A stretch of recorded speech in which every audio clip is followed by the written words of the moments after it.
Exactly वही behaviour जो आपको बच्चों को नहीं सिखाना चाहिए, आप वो सिखाते हैं कॉर्पोरल पनिशमेंट के थ्रू। नमस्कार दोस्तों, कौन बनेगा करोड़पति शो में आया एक 10 साल का बच्चा पूरे सोशल मीडिया पर वायरल हो रहा है। मेरे को रूल्स पता है, इसीलिए आप अभी मेरे को रूल्स समझाने मत बैठना। अच्छा। अब सोशल मीडिया पर वायरलिटी को झेल पाना वैसे तो किसी बड़े आदमी के लिए भी बड़ी मुश्किल चीज है, लेकिन ये तो सिर्फ एक 5th क्लास का बच्चा था। सर ये भी कोई पूछने का सवाल है? लॉक कर दे। लॉक कर दो। सर एक क्या उसमें 4 लॉक लगा दो, लेकिन लॉक करो।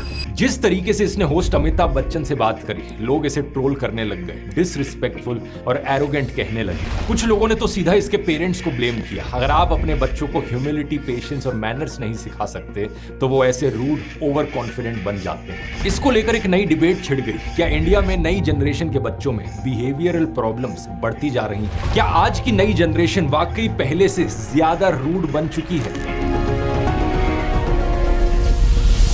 यहाँ एक इंपॉर्टेंट साइकोलॉजिकल फिनोमेना समझना जरूरी है दोस्तों, जो हर जनरेशन में रिपीट होता है। सोशल साइकोलॉजी में एक वेल डॉक्यूमेंटेड बायस, जिसे किड्स दीज डेज इफेक्ट कहा जाता है। आपने अक्सर सुना होगा लोगों को ये कहते हुए कि आजकल के बच्चे पहले जैसे नहीं हैं, बड़े बदतमीज बनते जा रहे हैं, ये नई जनरेशन किसी काम की नहीं है। Kids these days are so lazy. They don't appreciate what they have. Kids these days don't know what hard work is. Kids these days, they don't even know what they want. Actually में researchers ने पाया है कि हर generation के adults को लगता है कि आजकल के बच्चे उनकी जनरेशन के मुकाबले कम रिस्पेक्टफुल, कम इंटेलिजेंट और कम डिसिप्लिन्ड है। ये एक मेमोरी इल्यूजन है जिसमें लोग अपने पास्ट को आइडियलाइज करते हैं और अपनी चाइल्डहुड को एक गोल्डन एज के रूप में याद करते हैं, जहां हम सब वेल बिहेव्ड थे। अरे जब मैं तुम्हारी उम्र का था तब मैं अगरबत्ती की रोशनी के नीचे पढ़ाई करके 100 में से 105 लाया करता था। अगरबत्ती? शर्म करो, शर्म।